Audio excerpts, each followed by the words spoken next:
Hello guys, baka kayo na lang ang hindi nakapunta dito dahil sa sobrang trending na RK Smoky Bar and Resto. At talagang masasatisfied ka dito at masasabi ko talagang isa ito sa pinakamasarap at the best na restaurant na nakainan ko.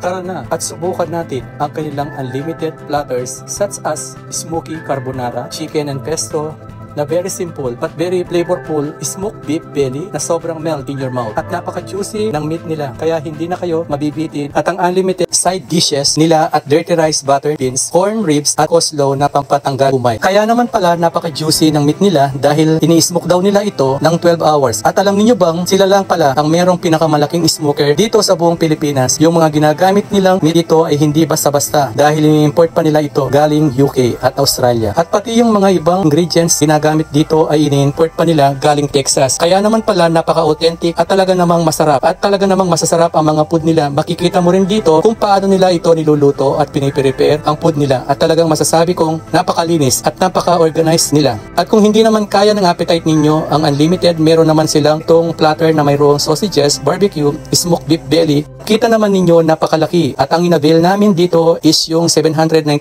pesos na may Hungarian sausage, mashed potato, smoked beef belly, smoked carbonara, chicken and pesto. Sa mga hindi pa po nakapollow sa akin, pakipollow na lang po ang FB account ko, ang Angelito Cuevas Santos. At pakisubscribe na rin po ang FB page ko, Manghihilot at Magtatawas. Maraming salamat po. Thank you for watching.